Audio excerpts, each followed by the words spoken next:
Nis verifikimi i pasurisë për gjyqtarët dhe prokurorët. Inspektoriati i lartë i deklarimit dhe kontrollit pasurive kërkon verifikimin e pronave në hipotekë për anëtarët e Këshillit të Lartë të Prokurorisë dhe Gjyqësorit.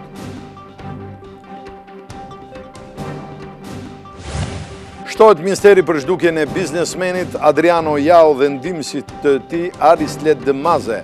Ndryshe nga sa pretendojnë familjarët, policia thot se nuk ka asnjë sinjal se dy të humburit kanë udhëtuar drejt Durrësit. Lidhjet me miliarderin George Soros përplasin për herë të parë dy kandidatët për kreun e Partisë Demokratike. Selami deklaron se Basha studioi me bursë të Soros në Holand dhe sfidon me dorëheqje kreun në ngrirë të PD-s. Samiti G20 si zhvilluar në Hamburg ndan Shtetet e Bashkuara të Amerikës dhe Gjermaninë mbi çështjen e klimës, kancelaria Merkel dënoi ashpër vendimin e presidentit Trump.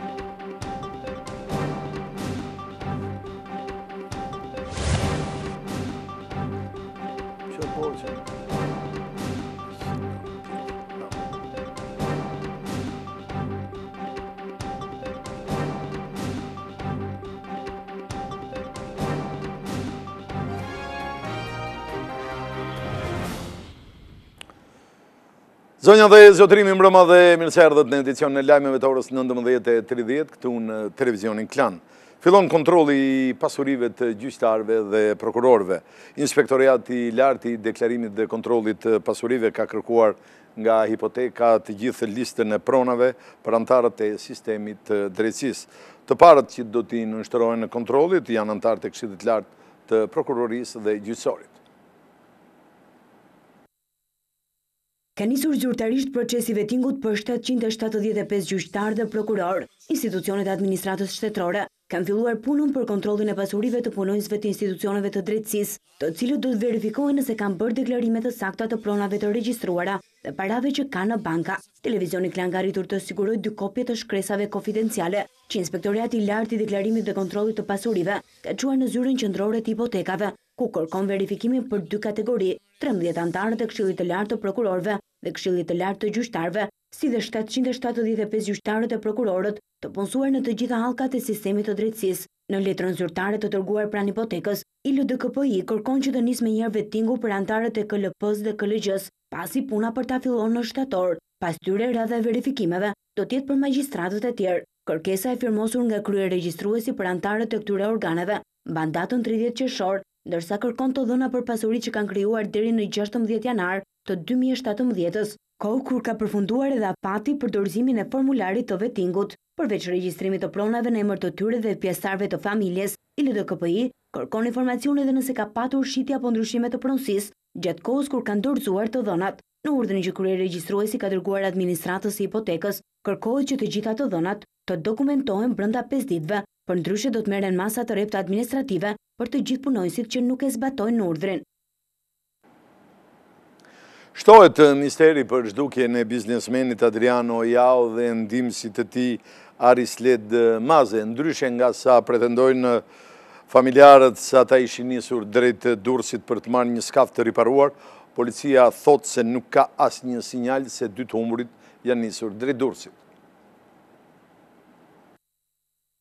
Një ditë pasi policia e Vlorës shpalli të humbur biznesmenin Adriano Jao dhe ndihmësin e tij Arislet Maze, shtohet misteri mbi zhdukjen e tyre. Familjarët deklaruan se Jao dhe Maze ishin nisur në 3 korrk drejt Durrësit për të marrë nga servisi skafin e biznesmenit dhe se kontakti i fundit ishte gjatë provave në det. Por ky version nuk konfirmohet as nga policia e Durrësit dhe as nga kapitaneria e portit. Sipas tyre nuk disponohet asnjë dhënë se biznesmeni 52 vjeçar dhe ndihmësi i tij 28 vjeçar të kenë qenë në Durrës apo të kenë dalë në det për të provuar skafin. Për këtë arsye, në Durrës për momentin janë pezulluar operacionet e kërkimit. Hetimi është fokusuar në Vlorë dhe nga aty pritet të konfirmohet fillimisht nëse 2 të zhdukurit janë larguar nga ky qytet. Misteri më i madh deri në këto momente është edhe zhdukja e makinës me të cilën kanë udhëtuar të humburit. Mjeti nuk është gjetur asgjë kundi. Policia thotë se do të marrë në pyetje personin, i cili pretendohet se ka folë në telefon me biznesmenin gjatë kohës që skafi po fuste ujë. Sipas djalit të zhdukurit, ai është një mik i tij dhe është personi që ka komunikuar i fundit me të.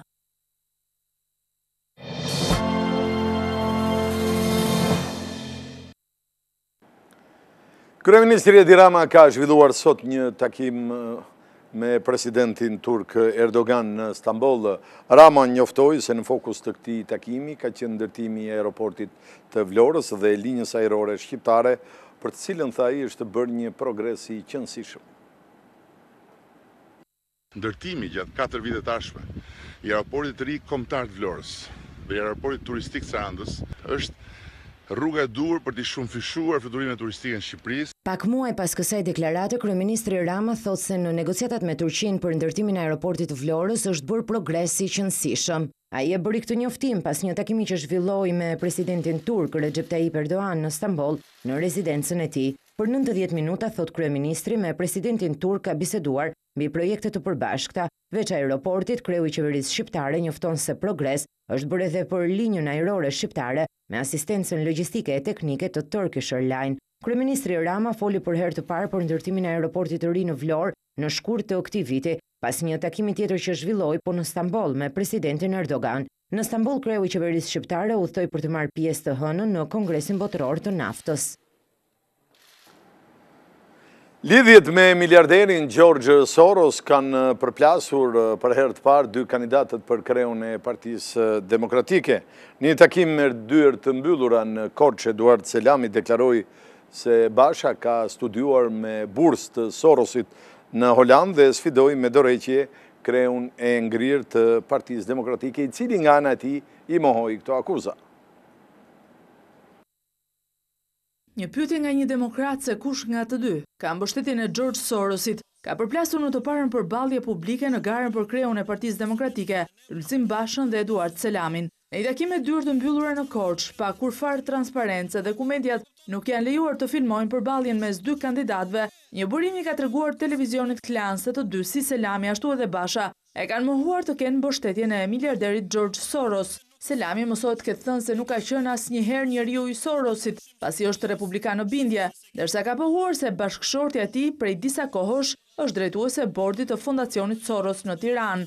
Selami ka deklaruar se George Sorosin e ka takuar vetëm një herë dhe atëherë me kërkesë të Lulzim Bashës, i cili sipas tij ka studiuar në Hollandë me bursë të siguruar nga Soros. Basha ka hedhur poshtë si të pavërtet këtë deklaratë të Selamit, por ky i fundit e ka sfiduar, duke i thënë se në rast se ky fakt nuk është i vërtet, atëherë ishte i gatshëm të dorëhiqet nga gara, por nëse ai provon të kundërtën, atëherë duhet ishte Lulzim Basha që duhet të tërhiqej nga kandidimi. Pas kësaj deklarate të Selamit, kryetari i ngrirë i Partisë Demokratike ka zgjedhur të heshtë, duke mos bërë asnjë koment.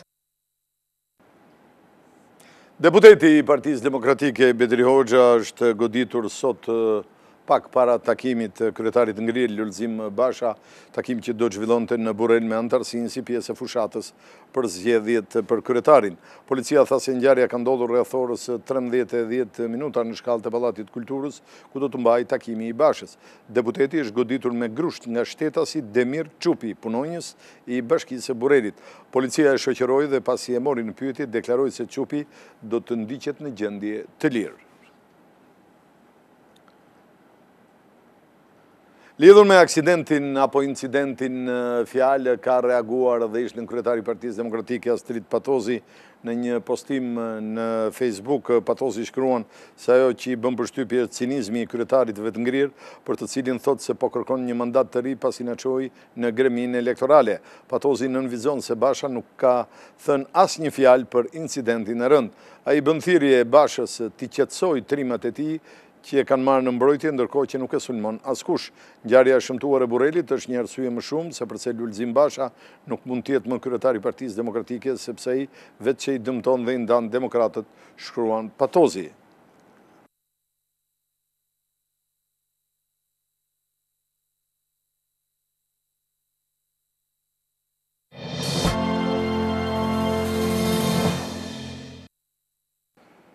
Në fokus do të flasim për gazetën e njohur italiane La Repubblica, e cila i ka kushtuar një artikull Shqipërisë dhe transformimit që ka psuar vendin në mandatin e parë qeverisës të kryeministrit Edi Rama. Në shkrim vjet theksi tek zhvillimi i madh i sektorit të turizmit dhe përshpejtimi i hapave për integrimin e vendit në Bashkimin Evropian. Turbo Albania e titullon shkrimin e saj për vendin ton gazeta e njohur italiane La Repubblica. Në shkrimin, i cili është postuar dhe nga kryeministri Rama në faqen e tij në Facebook, përshkruhet me hollësi i gjithë realitetit shqiptar me të bukurën dhe të shëmtuarën e tij, që lidhet kryesisht me ndërtimet pa leje, por që pavarësisht gjithçkaje, sipas shkrimit, tërheq vëmendjen e turistëve të huaj.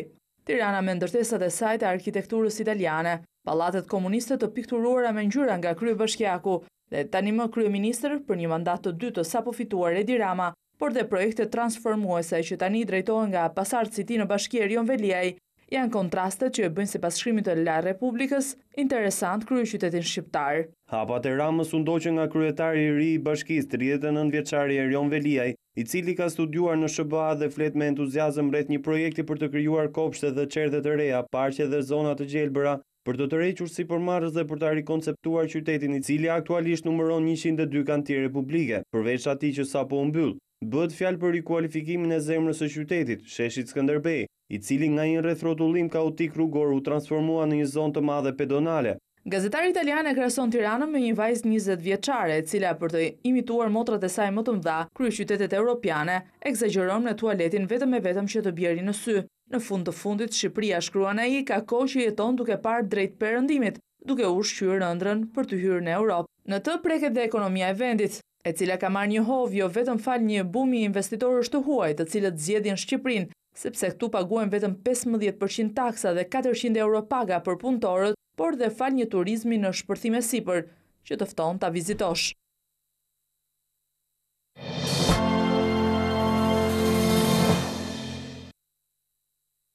Gjithë vija bregdetare e vendit është duke kaluar në sitën e policisë në kuadrin e një operacioni antikanabis.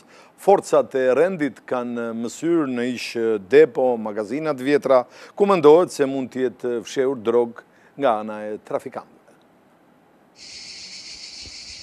Policia është rikthyer kontrolleve në sera, magazina, ish depo, tunele apo banesa të braktisura, ku dyshohet se mund të jetë fshehur kanabis. Kontrollet janë shtrirë në vijën bregdetare dhe basenet ujëmbledhëse, jo vetëm me forca në terren, por dhe monitorim nga ajri.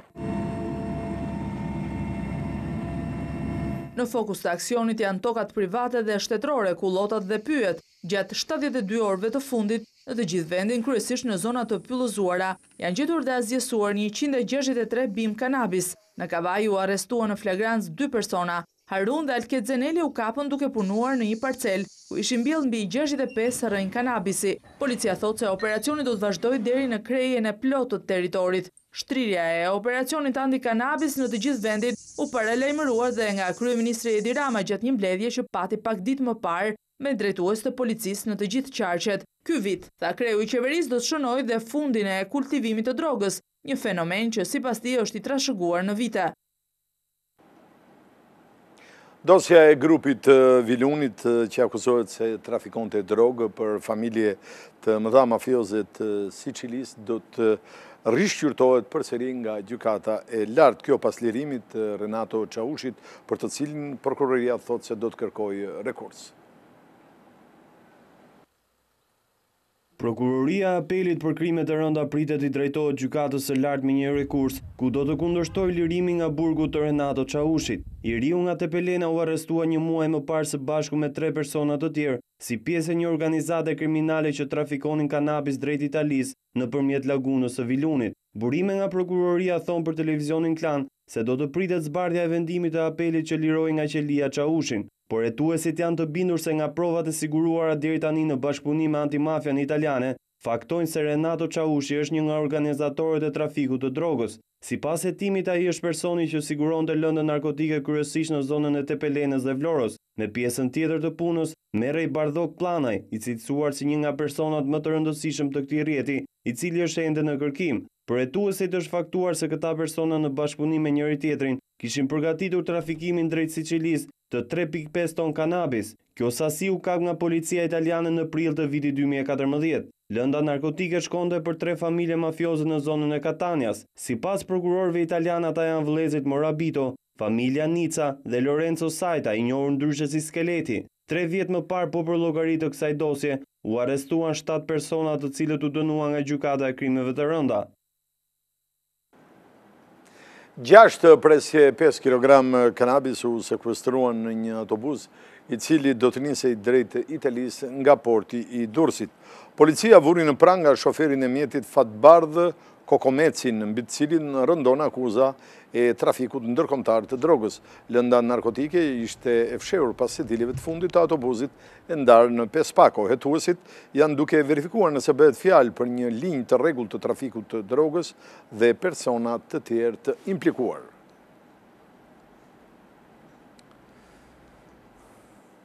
Ndalemi tani dhe flasim për zjarret. Gjatë 24 orëve të fundit në vend ka patur 5 vatra zjarri. Në Shkodër u dogjën 2000 metra katror shkure e pisha, ndërsa në Gramsh flakët përfshin sipërfaqe pyjore të mëdha me pisha. Përveç një zjarr fikse, në këtë rast u angazhuan dhe 30 forca të ushtrisë. Edhe në Vlorë janë ndjekur sipërfaqe të mëdha me shkure e pisha. Në të 5 vatrat është ndërhyrë për të shmangur avancimin e zjarrit drejt zonave të banuara.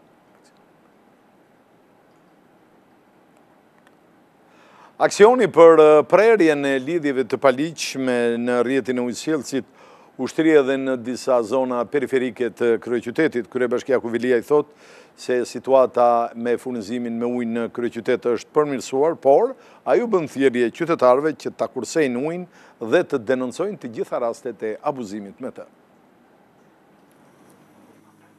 Situata e furnizimit me ujë të pishëm në kryeqytet është drejt përmirësimit. Gjatë inspektimit që u bëri punimeve në rrjetin e ujësjellësit në rrugën Naim Prashëri, kreu i Bashkisë së Tiranës tha se pavarësisht kësaj, çdo qytetar duhet të kursejë ujin e të denoncojë rastet e shpërdorimit të tij. Situata me ujin e pishëm, lajmi i mirë që është drejt përmirësimit. Dua t'i ftoj të gjithë qytetarët të kuptojnë që ne nuk mund t'i vëmë policë çdo zorë ujë.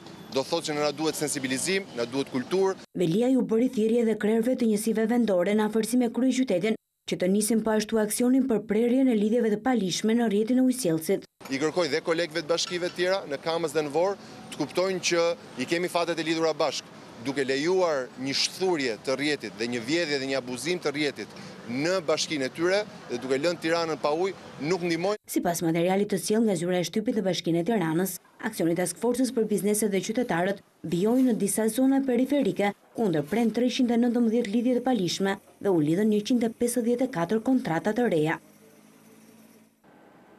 Derdhja e ujrave të zeza në Shkumbin ka bërë këtë lumë të pashfrytzueshëm për banorët e zonës, të cilët e kishin një alternativë për t'u freskuar në ditët e nxehta.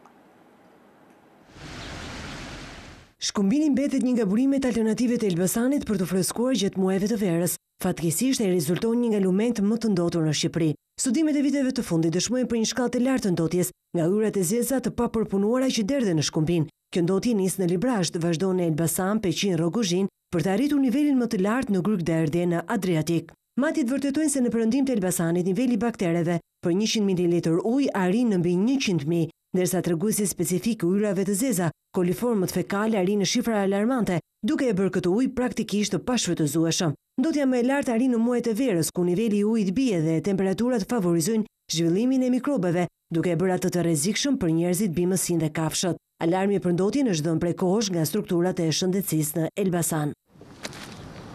Projektet e dërguara nga njësitë vendore deri tani nuk kanë njohur asnjë investim. Vitet e fundit, plazhi i Tales në Lezhë është kthyer në një nga destinacionet e dashura për sa i takon pushuesve. Turistë shumë nga Kosova kanë populluar ditët e fundit këtë pjesë të Bregdetit shqiptar. Hapësira publike në funksion të pushuesve është kthyer në tërheqjen kryesore për pushuesit në plazhin e Tales në Lezhë. Arsyeja kemi zgjedhur se ky është një plazh i qetë. I pastër, është mirë, duket si mirë, nuk ka rrëmuja gjëna. Ka dhe hapësira shumë për pushuesit. Identifikuar gjithnjë si plazh familjar ku përveç qetësisë dhe pastërtisë, turistët gjejnë dhe çmime të arsyeshme. Frekuentuesit e këtij plazhi vijnë nga qytete të ndryshme dhe prej vitesh përbën një nga destinacionet e turistëve kosovar. Kjo është më qetë këtu, për shkak edhe që është rëra dhe vende që po shfrytzuar, edhe ka konvenu për shkak se unë vin nga Kosova, është edhe më afër këtu. Çmimet mirë, normale si gjithë. Domethënë për xhepin don mirë. Unë jam prej Dibre, po jo mrekulli. Talja është Bregdeti më i afërt me veriun e Shqipërisë dhe Kosovës, ndaj të shumt janë ata që pushimet i bëjnë pranë këtij Bregdeti.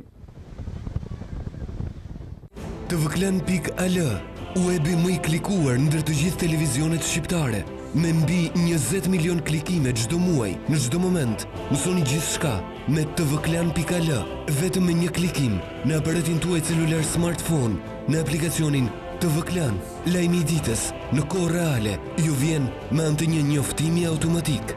TvKlan.al, i pari dhe portali televiziv më i klikuar në Shqipëri. KLAN, televizioni shqiptar më i ndjekur. Çështja e emrit të Maqedonisë dhe antarësimi i saj në NATO janë dhe dy prioritetet e qeverisë së re maqedonase. Gjatë një interviste për gazetën greke Kathimerini, kreu i BD-s Ali Ahmeti thotë se Shkupi zyrtar nuk ka asnjë pretendim territorial ndaj Greqisë. Dy prioritetet kryesore të koalicionit të ri qeveritar në Maqedoni janë zgjidhja e çështjes së emrit me Greqinë dhe antarësimit në NATO. Kështu ka deklaruar në një intervistë për të përditshmen greke Kathimerini, kreu i BD-s Ali Ahmeti. Sipas tij, vendi mund të bashkohet me NATO-n me akronimin FYROM, përpara se bisedimet të rifillojnë për zgjidhjen e mosmarrëveshjes për emrin. Dua të them se Shkupi nuk ka ndonjë kërkesë territoriale kundër Greqisë dhe dua të siguroj Athinën se Greqia nuk do të përballet me asnjë kërcënim nga fqinji i saj verior. Ne jemi fqinj dhe ardhmja jone e përbashkët është Bashkimi Evropian. Ne duhet të marrim parasysh zhvillimet gjeopolitike dhe të punojmë më shumë për pranimin e Ballkanit perëndimor, sepse kjo do të na sjellë dobi të gjithëve, shtoi Ahmeti, duke thënë se Greqia duhet të jetë bartësi i pishtari që do çojë edhe Maqedoninë drejt Bashkimit Evropian. Megjithatë, Athina është shprehur kundër një varianti që do t'i lejojë Maqedonisë të antarësohej në NATO me emrin e njohur nga Kombet e Bashkuara dhe më pas palë të vijojnë diskutimet për gjetjen e një emri të ri.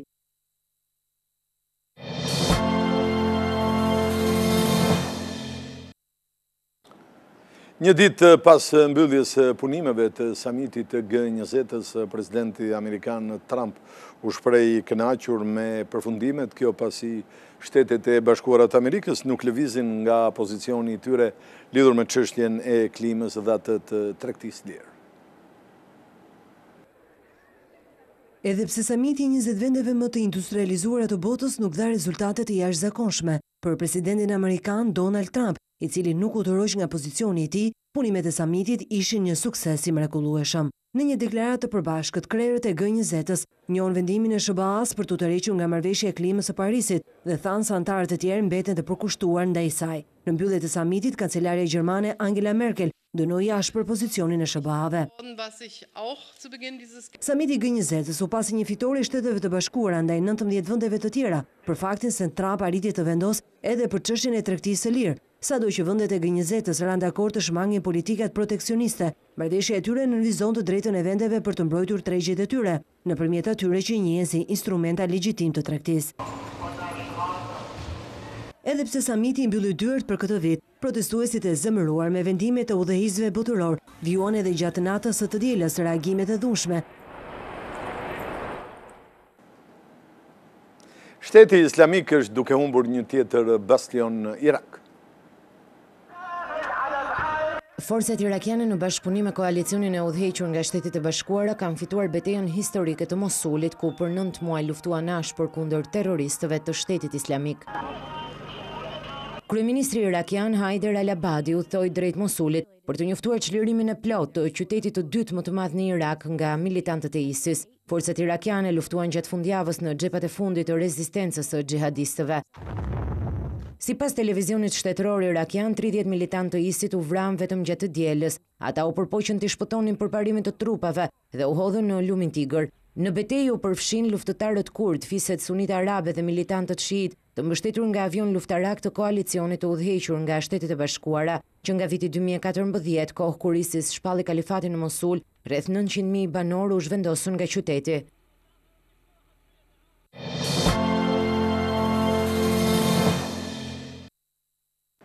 Eliminimi i Tiranës dhe Partizanit nga Europa League mund t'i kushtojë kampionatit shqiptar zbritje në renditjen e UEFA-s.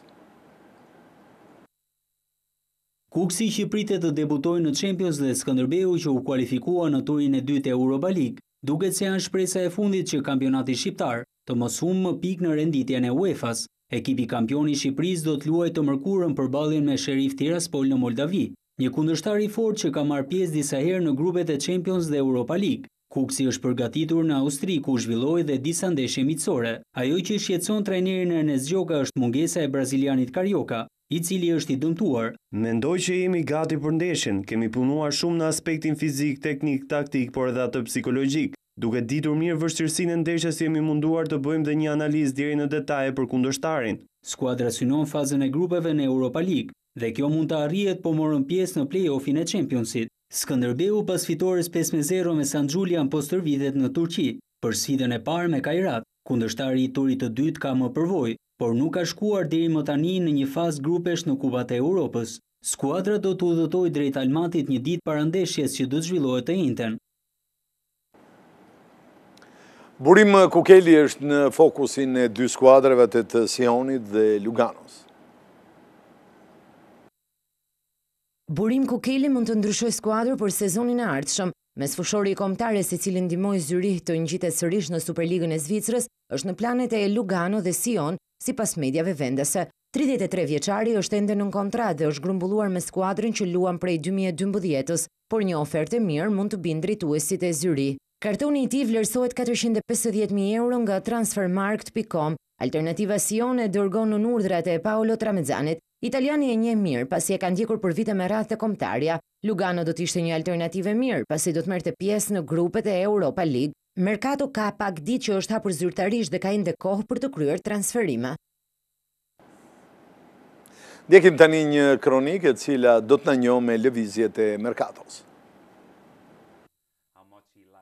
Wayne Rooney është kthyer te Everton, ekipi që e rriti si futbollist. Sulmuesi 31 vjeçar është larguar nga Manchester United, duke firmosur për 2 sezone. Rooney ishte pjesë i djajve të kuq prej vitit 2004, ku fitoi çdo trofe të mundshëm në Angli dhe jashtë saj. Philippe Coutinho shikohet si një përforcim i domosdoshëm për Paris Saint-Germain. Sipas mediave franceze, për futbollistin brazilian janë gati 80 milion euro. Kërkesa e Liverpool fillimisht ishte 100 milion euro, por mund të ketë bisedime për të arritur një marrëveshje. Coutinho luan në Angli prej vitit 2013. Riyad Mahrez vlerësohet 50 milion euro nga Leicester City. Mediat angleze shkruajnë se ai është në mercato, por nuk ka ende oferta konkrete, por po vëzhgohet nga Barcelona dhe Arsenal.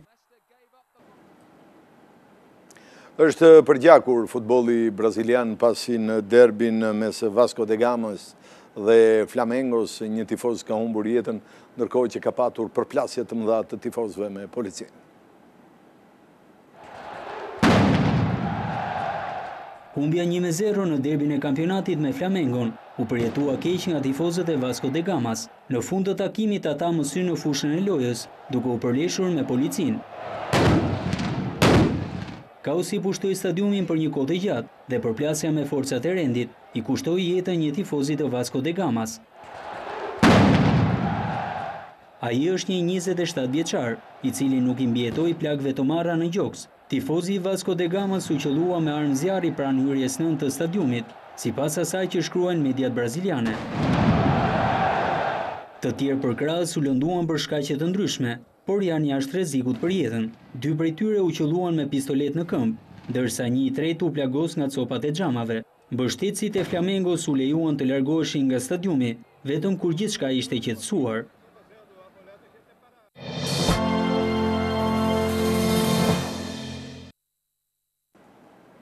Poeti i ri nga Kosova, Ndriçim Adema, i vjen për herë të parë për lexuesin me një libër në prozë titulluar Pa heronj, pa bujë. Të gjitha rrugët të çojnë në të sëmës, ndoshta nuk duhet ta merrë veten shumë seriozisht. Jeta është një nevojtore, ku ndonjëherë futen edhe do flutura të bukura, e bashkë këto të marrin në qafë. Shkruan Ndriçim Adema, poeti dhe shkrimtari i ri nga Kosova, në sprovën e tij të parë në prozë. Pa heronj, pa bujë është historia e nimit që rrëfen luftën e Kosovës me sytë e një fëmije, marrëdhënien me tahatin e dhunshëm, dashurinë e munguar nga ëma, në përkëmbjen prej shokëve, ndjenjat e para, por është edhe historia e Xhimit, nimit të rritur, emigrant në Zvicër që ditët i kalon bareve në kërkim të diçkaje që as ai vet nuk e di. Pa ngarkesë nacionaliste, pa ngarkesë politike, pa ngarkesë historike. Personazhet e Pa heronj, pa bujë janë historitë e njerëzve të thjeshtë që lexohen në një kohë pseudosh. Gjua e këtyre personazheve është gjuhë e rëndëmt, është gjuhë e zakonshme sepse ata janë të tillë. Nëse ai është shofer autobusi dhe ka fjalorin e tij, edhe ti e ofendon nëse i krijon disa fjali artificiale edhe ja vën gojë. Në një Kosovë të pavarur dhe ku shqiptarëve nuk i duhet të emigrojnë për shkak të luftës, Ndërçim Adema i thotë se vendi i tij i ngjan një sofre të madhe ku të gjithë duan të hanë, por askush nuk do t'i lajë enët. Ka një kastë caktuar njerëzish të cilët mundohen ta shfrytëzojnë deri në maksimum këtë vend, edhe faktikisht nuk duan t'japen asnjë lloj përgjegjësie.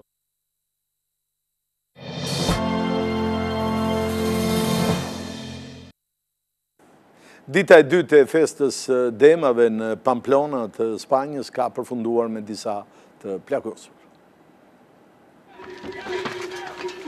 Dita e dytë e vrapimit të demave në Pamplona ka qenë më dramatike me disa persona të plagosur, 2 nga të cilët turistë amerikan. Më rënd është plagosur një 22 vjeçar nga SBA i cili shihet në pamje se si goditet nga një prej demave dhe pastaj shkelet nga të tjerët që vinë më pas.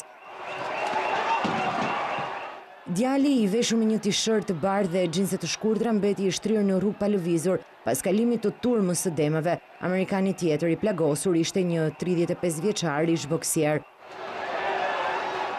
Festivali i Shën Ferminit zgjat një javë të tërë çdo korrik. Vdekjet nga goditjet e demave janë të rralla që prej vitit 1925 janë shënuar 15 të vdekur, por çdo vit plagosen 200-300 persona, shumica e të cilëve jo nga brirët e demave, por nga rrëzimet. Këtu përfunduam, ne bashkë do të shihemi në edicionin e radhës, sa ka që zonja dhe zotrinj, ju faleminderit për vëmendjen. Mirupafshim.